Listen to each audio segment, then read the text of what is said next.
Good morning from Brindavan. आज 23 December. आज আমরা বৃন্দাবন থেকে চলে যাব বারাণসীর উদ্দেশ্যে। সকালে কালকে বারাণসী পৌঁছাবো। আজকে আমাদের বাসেই নাইটটা হবে। তো তার আগে আমাদের বিকেল অবধি টাইম আছে। গোকুল ঘুরতে যাচ্ছি। অনেকে চলে গেছে বার্সেনারে ঘুরতে, তো আমরা বার্সেনার দিকে যাইনি, অনেকটা দূর। তো আজকে টিফিন হয়েছে আলুর দম আর মুড়ি। সকালে ব্রেকফাস্ট করে এখন বেজে গেছে 10টা। আমরা চলেছি গোকুলের উদ্দেশ্যে। গাড়ি করে নিয়েছি গোকুল ঘোরার জন্য। 1100 টাকা নিচ্ছে 8 জনের। গোকুল ঘুরিয়ে আবার এখানে এসে ছাড়বে। প্রায় 30 কিলোমিটার পথ অতিক্রম করে বৃন্দাবন থেকে আমরা অটোতে করে চলেছি গোকুলের উদ্দেশ্যে। সুবিশাল যমুনা নদী পার করে আপনাকে পৌঁছাতে হবে গোকুল।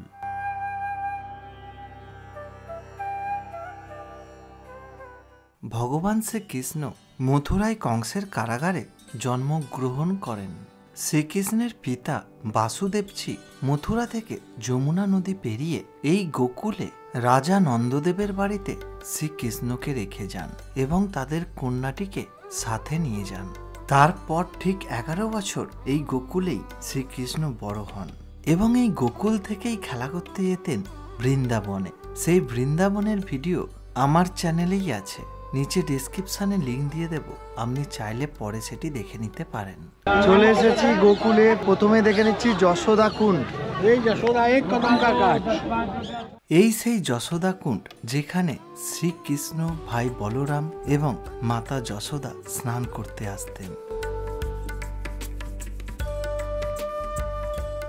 এইবার চলেছি মন্দিরের পথে। এখানে গাইড নিতে হবে, গাইড নিলেই আপনি ঘুরতে পারবেন। এবার গাইড 101 টাকা নেবেন।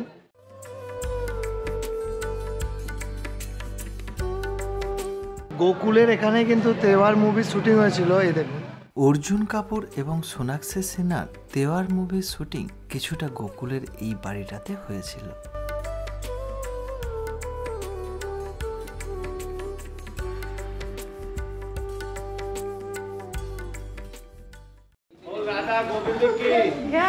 कृष्ण छालिया की, चैतन्य महाप्रभु की। वो बात का ध्यान रखेगा, मोबाइल बंद रखेगा, फोटो नहीं खींचेगा, बैठ के दर्शन करेगा। सब जगह कृष्ण या बाल कृष्ण, भगवान बच्चा है। झूला झुलाने के लिए लेन लग रही है। पहला फल झूला का है। झूला झुलाएंगे, घर में आनंद होगा। ভেতরে মাঝের মন্দিরকে কেন্দ্র করে নিজের বাবা, মা এবং কুল দেবতাকে স্মরণ করে 3টি পরিক্রমা করতে হয়। সেটি আপনার গাইড আপনাকে করাবে। তারপর আরো ভেতরের একটি মন্দিরে গাইড আপনাকে বসিয়ে দিয়ে হামাগুড়ি দিয়ে সামনের দিকে যেতে বলবে। সেখানে কৃষ্ণ ঠাকুরকে দোলনায় দোলাতে বলবে। আপনি দোলাতেও পারেন, নাও পারেন। যদি দোলান তাহলে কিন্তু আপনাকে 501 টাকা বা 1001 টাকা দিতে হবে। এখানে ভগবান শ্রীকৃষ্ণের মাটি খাওয়া, মথুরা থেকে বৃন্দাবনে আসা, মাখন চুরি করা, পুতনা রাক্ষসী বধ করার মতো আরো অনেক ধরনের গল্প ফুটিয়ে তোলা হয়েছে। পুরো এখানে কিন্তু স্ক্যাম চলে না। একই রকমের 2-3টে মন্দির বানিয়ে দিয়েছে, বসিয়ে ঝোলা ঝুলিয়ে 500 টাকা দাও, 200 টাকা দাও, এইরকম স্ক্যাম চলে। ঠিক আছে। তারপর আমরা প্রবেশ করলাম কৃষ্ণের দাদা বলরাম এবং সুভদ্রার মন্দিরে। এখানে ফটোগ্রাফি অ্যালাউ ছিল না। আমরা কোথাও সেই রকম বড় অঙ্কের টাকা দান করছিলাম না দেখে গাইড দাদা 101 টাকা দক্ষিণা নিয়ে কেটে পড়ল। তারপর নিজেরাই পুরোটা পায়ে হেঁটে ঘুরতে লাগলাম।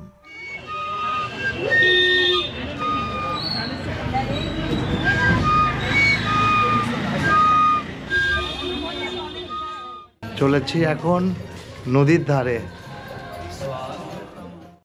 শ্রীকৃষ্ণের পিতা বাসুদেবজি কৃষ্ণকে মথুরা থেকে যখন গোকুলে আনছিলেন যমুনা নদী পার করে, তখন এই ঠাকুরানী ঘাট পার করেই গোকুলে নিয়ে আসেন। বিশাল বৃষ্টির দিনে ভগবান শ্রীকৃষ্ণ জন্মগ্রহণ করেছিলেন। সেই দিন যমুনা নদীতে ছিল ভর্তি জল, কিন্তু যখন শ্রীকৃষ্ণ যমুনা নদী পার করেন তখন একটুকু জল কৃষ্ণের গায়ে লাগেনি, বরং ঢেউ দিয়ে ছুঁয়ে নিয়েছিলেন শ্রীকৃষ্ণের চরণখানি। এমনকি বৃষ্টির জলে ভগবান ভিজে না যান সেই জন্য একটি বিশাল আকৃতির সাপ ফোনা তুলে শ্রীকৃষ্ণকে গার্ড করেছিলেন সারাক্ষণ। গোকুল ঘোরার পর আমরা চললাম মাত্র 3.5 কিলোমিটার দূরে অবস্থিত রমন রেত্তি বলে একটি মন্দিরে। দুপুর 12টার বেশি বেজে যাওয়ায় মন্দির তখন বন্ধ হয়ে গেছিল। রমন রেতি, রেত মানে বালি, এই বালির ওপর শ্রীকৃষ্ণ রাখাল বালকেদের সাথে খেলা করতেন বলে এই জায়গার নাম হয়েছে রমন রেতি। ওইদিকে মন্দির বন্ধ হয়ে গেছে, ভেতরটা দেখাতে পাচ্ছি না। খাবার বিক্রি হচ্ছে এই যে হরিণের জন্য। এই রে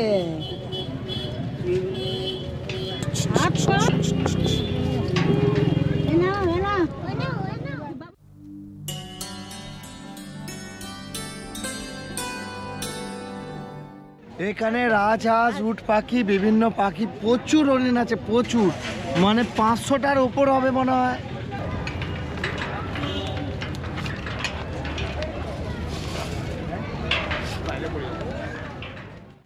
আপনি 10 টাকার বিনিময়ে গম দানা কিনে এই হরিণগুলোকে খাওয়াতে পারেন, বেশ ভাল লাগবে।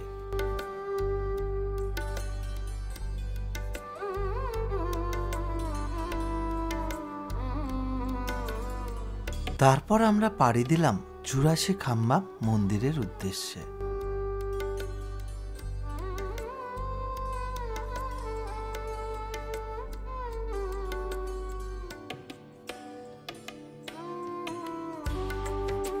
চুরাশি খাম্বা মন্দিরের বাইরে একটি শিব মন্দির আছে এবং একটি বটগাছও আছে। মনে করা হয় এইখানে শ্রীকৃষ্ণ এবং দাদা বলরামের নামকরণের অনুষ্ঠান করা হয়েছিল।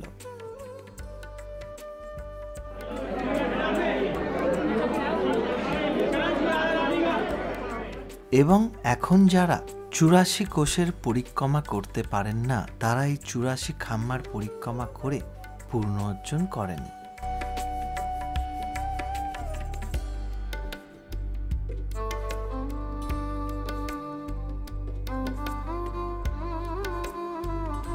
তারপর আমরা ঘুগনির সাথে আলু দিয়ে 20 টাকায় 8 পিস ফুচকা খেয়ে রওনা দিলাম বৃন্দাবনের উদ্দেশ্যে। গোকুল ঘুরে চলে এসেছি, এসেই আমরা করে নিচ্ছি লাঞ্চ। আজকে লাঞ্চ সেরেই বেরিয়ে যাবো বেনারসের উদ্দেশ্যে। লাঞ্চে হয়েছে আপাতত ভাত, ডাল, বেগুন ভাজা, আলু, পটল আর সয়াবিনের তরকারি, তার সাথে চাটনি পাঁপড়ও ছিল। আপনারা চাইলে বৃন্দাবন থেকে সকালবেলার দিকটা গোকুল এবং বিকেলবেলার দিকটা মথুরাও ঘুরে আসতে পারেন। মথুরায় টোটোতে করে এখন যাচ্ছি কৃষ্ণের জন্মস্থান ঘুরে নিতে। বৃন্দাবন থেকে মথুরা ঘুরে আবার বৃন্দাবন ব্যাক করতে টোটাল অটো ভাড়া নিতে পারে 500 থেকে 600 টাকার মতো। টোটো থেকে নেমে সকলে মিলে হেঁটে হেঁটে দেখতে গেলাম কৃষ্ণের জন্মস্থান। যাওয়ার আগে অনেকেই 5 টাকার বিনিময়ে কপালে এবং গালে তিলক কেটে নিলেন।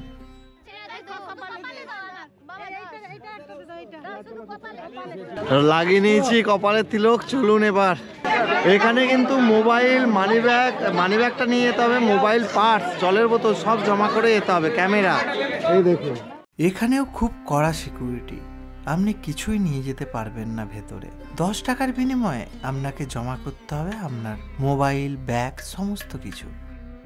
মন্দিরের ভেতরে ফটোগ্রাফি একদমই অ্যালাউ না। ভেতরে কংসের কারাগার নতুনভাবে বানানো আছে, যেখানে কৃষ্ণ ঠাকুর জন্মগ্রহণ করেন, এবং রাধাকৃষ্ণের একটি বিশাল বড় মন্দিরও আছে। প্রচণ্ড ঠান্ডা লাগছে, টুপি নিয়ে আসতে ভুলে গেছি। তো এখান থেকে 20 টাকা টিকিট করে আমরা চলে যাচ্ছি দ্বারিকাধীশ টেম্পলে। ওখানে দুটো জিনিস দেখার আছে, দ্বারিকাধীশ এবং घाट। नाम क्या है? विश्राम घाट। विश्राम घाट। वहाँ पे नौका सवारी भी कर सकता है ना? हाँ, नाव भी होता है, बोटिंग भी होता है, बोटिंग भी कर सकता है, आरती भी होता है। आरती भी होता है। कितने बजे आरती होता है? 7 बजे। 7 বাজে। তো এই সব দেখতে পারেন। আমরা এখন দ্বারিকাধীশ টেম্পল ঘোরার পর বিশ্রাম ঘাট ঘুরে চলে যাবো আবার বাসে।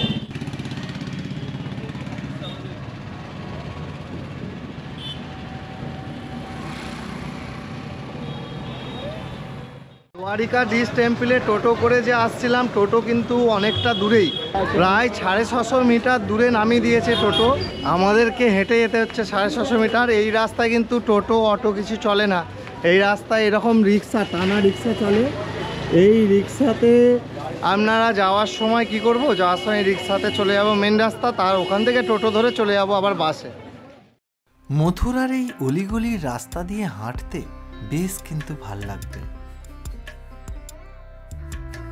মথুরার দ্বারিকাধীশ টেম্পল প্রাচীনতম মন্দিরগুলির মধ্যে অন্যতম একটি। এই হচ্ছে দ্বারিকাধীশ টেম্পল, বিশাল বড়। ভেতরে ফটোগ্রাফি অ্যালাউ নেই, সেই জন্য করলাম না। ভেতরে কৃষ্ণের মূর্তি আছে একদম পাথরে, দারুণ সুন্দর। আর এখান থেকে একটু হেঁটে গেলেই পড়বে বিশ্রাম ঘাট।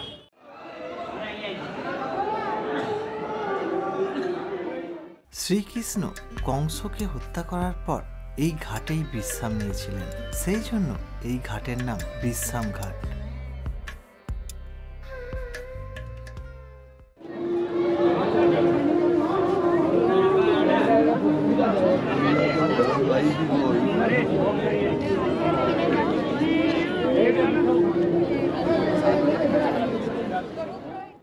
একটু বিকাল বিকাল এখানে এলে সামান্য কিছু টাকার বিনিময়ে আপনি নৌকা বিহারও করতে পারেন। এখন ঘড়িকাটায় 5:30 বাজে, বাস ছাড়ছে বৃন্দাবন থেকে বারাণসীর উদ্দেশ্যে। যারা প্রথমবার এই ভিডিওটি আমার দেখছেন তাদের উদ্দেশ্যে বলে রাখি, আমি 8 দিন ব্যাপী উত্তর ভারত ট্যুর করছি এই স্লিপার বাসটিতে। বৃন্দাবন থেকে বারাণসীর দূরত্ব 710 কিলোমিটার। সড়ক পথে যেতে সময় লাগে 12 থেকে 14 ঘন্টার মতো। বৃন্দাবন থেকে বারাণসী যাওয়ার পথে ম্যানপুরি বলে একটা জায়গায় আমরা এখন দাঁড়িয়েছি। এখন বাজে ঘড়িকাটায় 9:30, আমরা 5:30টায় বাস ছেড়েছিলাম। তো এই জায়গাটায় আজকে আমাদের রাতের ডিনার তৈরি হবে, তারপরে আমরা খাবো। এইরকম একটা মাঠের পাশে আমাদের বাসটা আজকে দাঁড়িয়েছে দেখুন। আর এই একটা ধাবা আছে বা রেস্টুরেন্ট আছে, এই জায়গায় আজকে রাতের ডিনার আমাদের তৈরি হবে ওইখানে। আর এই চেয়ার টেবিলে রাত্রিরে হয়ে গেলে খাবো। খাওয়া দাওয়া কমপ্লিট করে আবার বেরোবো বেনারসের উদ্দেশ্যে। রাত্রিরে বাসেই ঘুম হবে, ঘুমানো স্লিপার ক্লাস বাস। আপনারা যারা প্রথম ভিডিও দেখে দেখছেন তারা জানেন। তো আজকে রাত্রিরে বেশি কিছু হবে না, এক তরকারি ভাত হবে। এখন চিকেন খোঁজাখুঁজি চলছে, চিকেন না পাওয়া গেলে ডিম হবে।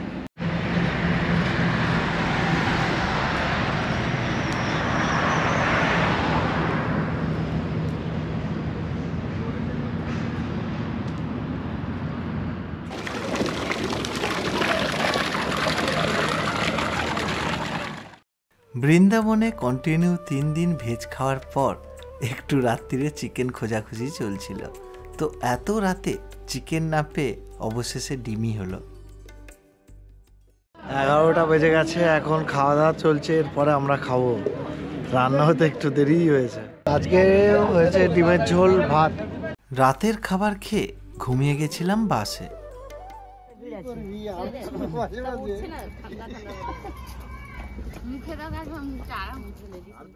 ভোর ভোর বাস দাঁড়িয়েছিল একটি চা দোকানের সামনে, যেখানে সকলে আগুনের সামনে হাত সেঁকে নিচ্ছিলেন।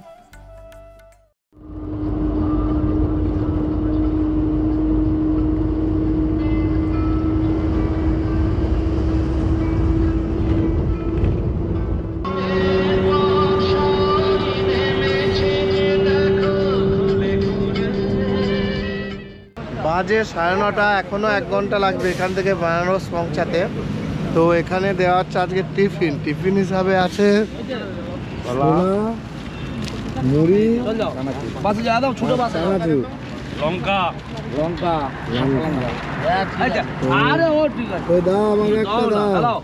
ছোলা মুড়ি চানাচুর খেয়ে আবার বাস রওনা দিল বারাণসীর উদ্দেশ্যে। পরবর্তী এপিসোডে থাকছে বন্ধুরা সম্পূর্ণ বারাণসী ভ্রমণ। এই ভিডিওটি এই পর্যন্তই। যদি ভিডিওটি ভালো লেগে থাকে লাইক করতে ভুলবেন না, আর চ্যানেলে নতুন হলে অবশ্যই সাবস্ক্রাইব করে নেবেন। ধন্যবাদ ভিডিওটি দেখার জন্য।